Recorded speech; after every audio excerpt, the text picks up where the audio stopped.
would say 2024 has been one of the best years for figures, but oh my god, the stuff dropping next year looks pretty freaking good. But 2024 was still a solid year for a lot of toys. Not really for the major toy companies, but a lot of the third parties, the underdogs, and yes, even the bootlegs, clutched up heavily this year. This is probably the best year to get off-market toys. Is it kind of illegal and sus and sketch? I don't know, depends on where you draw that line, but for me, I think it was worthy to invest in many of the underdogs this year, not a lot of the major toy companies, but the major toy companies did still improve for the most part. This is my top 10 personal ranking of the toys that dropped this year. Please keep in mind, one of the rules I'm gonna keep for this is I'm gonna include reissues. So if you see like a Mafex figure or something that's like 5 years old or whatever, I'm gonna put it on here anyway. If you disagree with this list, just keep in mind this is my personal ranking. This isn't going off like the number ratings that I give each figures at the end of my video. This is just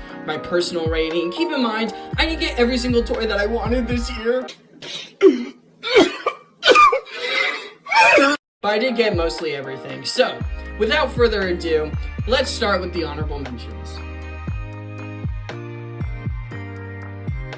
So Mafex Mando 2.0. This is actually a dishonorable mention because I just sold this figure not too long ago. I made most of my money back and I just didn't like this figure, man. It's the freaking staff broke on me. The appearance is really good, but the articulation is buns, and like I said before, most of the accessories kind of suck. I thought I was getting a good value for money with this figure, but it's really crap.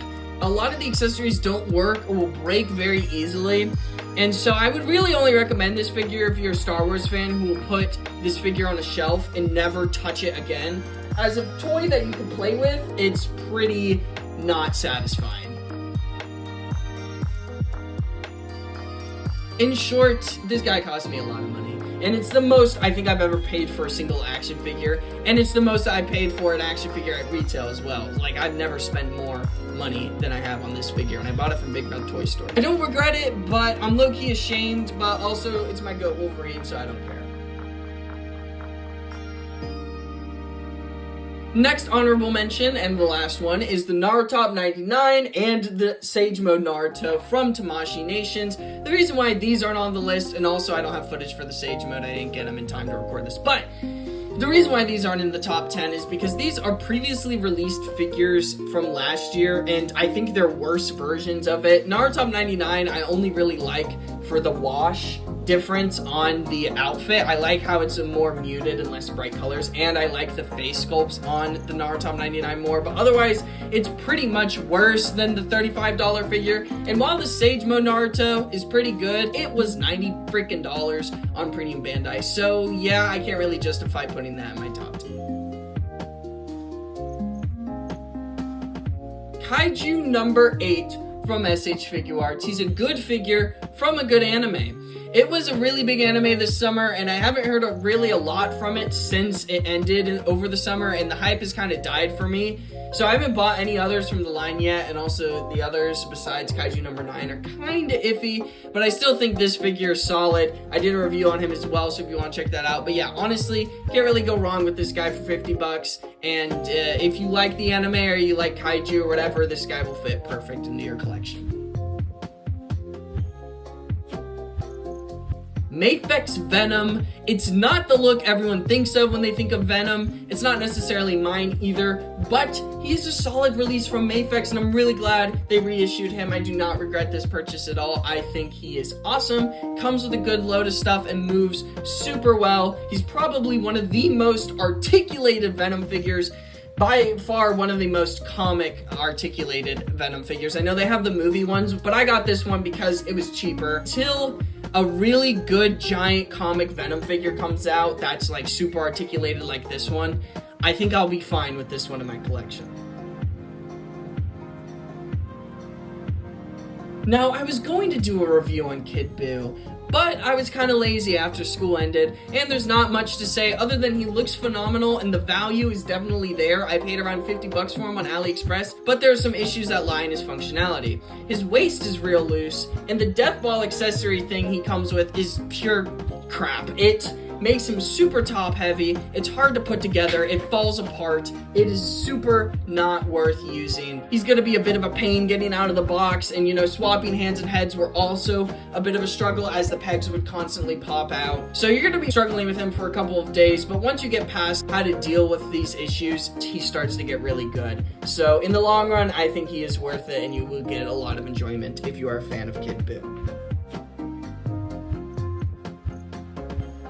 Remember how I said in my Mafex Wolverine review that I don't really necessitate another Wolverine figure in my collection? I'm a bit of a liar and a hypocrite, because I bought CT Toys Wolverine for his screaming head accessory. It was 20 bucks and I could have passed it down, okay? And I heard good things about CT Toys and I was like, okay, I'm a little hesitant, but you know, it's actually pretty freaking solid. It's pretty difficult to tell which is real and which is fake from a far away of view. Once you get up close, obviously you can see like the shading isn't there and all that crap, but it is still really freaking solid, and it's cheaper than a retail Marvel Legends. You can pretty much take any of the Spider-Man, any of the Wolverine, any of their molds. They're all really freaking good. This is the only CT Toys I'm gonna have on here. I really recommend it if you want a decent-ish Mafex copy and you're on a tight budget. If you watch my shorts, you would know I think the Sonic 3 movie figures are freaking awesome. I bought Knuckles recently. His articulation's kind of stiff, but he's still really freaking solid. And there's not a lot to say about these figures then. Otherwise, they are the best domestic figures I've ever messed with, like ever. In the history of ever. And they're the only domestic figures released on this list. But Reeferino, what about Jada Toys? The Street Fighters are so good. Listen, man, I don't really like how they look. You need to leave! If you are a One Piece fan and you haven't started collecting figures, I would start with East Blue Luffy, because this is the best One Piece budget release figure. That's not really saying much, there's not too many that are really freaking good, but this one is the best one by far. He's getting an accessory kit soon, so it's gonna be really, really worth keeping this guy around, and yeah, I love this figure. I reviewed him, go watch it. As my second Revoltech figure, Dobby has certainly improved my opinion on Revoltech figures as a whole, as he is super posable, more than I think the Todoroki that I have purchased a few months ago, and I think he's more worth it than the current SH Figuarts My Hero Academia lineup. I think this Dobby figure has convinced me to stay with Revoltech as long as the cost allows it for me. With most My Hero Revoltechs, he comes with basically everything you want and more. Like, you're not gonna ask for any more accessories buying this guy. Again, something I think is different from the Figuarts where you have to buy a $40 accessory kit. That's just wild. There's a bit of an issues with the shoulder pads, and he's a bit finicky, and it's kind of annoying. You gotta like snap them back on. There's some pieces, so that's a bit annoying, but as long as you're fragile with your toys and you can deal with these things popping off and putting them back on, and you can cook with a Revoltech, I would say he's hella worth it. Mafex Batman Hush is the greatest Batman figure to ever come out. He is what sold me on Mafex and continue collecting Mafex. Like, he's the reason why I still collect these Mafex figures. I don't even know what to say. I reviewed him a year ago and it's a bit dated, but he's freaking awesome. The Batman Nightfall, I've heard, is pretty solid too. If you have that one and not this one, I'm sure you could just substitute them in. They're pretty freaking similar. I was thinking about the Mafex Bane, but I don't really like Bane that much, but I am going to try to get more DC figures that are comparable to this guy, whether they're from Mafex, whether they're from Revoltech, whether they're from whoever, because this guy is freaking awesome. This is one of my favorite anime characters. I'm usually more critical when it comes to a figure of a character I really like, but I gotta say this Itachi figure is freaking flawless. Alright, he can basically pose itself. I said that in my review. If you watch my review, you would know. You can basically do whatever the frick you want with this guy, and it would look freaking awesome. The only thing that's holding me back from this figure is the price, and I understand it. It's completely justifiable that he is like $88-something. Like, it's cloth goods. It's gonna cost a lot. I get it. But there is one figure that I bought this year that I think is a better bang for your buck and has all of the pluses that this figure has as well. And such figure is... You think you're the Drake, bitch? You're not even the cop! Tonson Aren't Toys Trunks.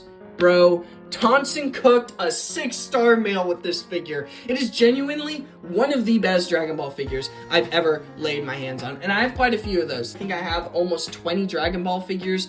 And this guy comes on top, no question. He's freaking amazing. Like Kid Buu, he's gonna be a little stiff out the box, but lube him up and he's completely fine. He doesn't have any of the issues that Kid Buu has, by the way. I bought the cloth jacket after I did my review. It's so freaking awesome. With this guy and the cloth jacket, it does cost almost $100, but I don't care. Compared to the licensed figures sold today, this is hella worth it. Tonson, I owe you my life. Not my life. I owe you my wallet for whenever you make more Dragon Ball figures, because this is truly something else. And that is why this figure is my figure of the year. So, thank you guys so much for watching. I know that was a lot of yap, so I appreciate you if you've made it to the end. I don't know which figures I'm gonna review next. I have a lot of pre-orders stacked up.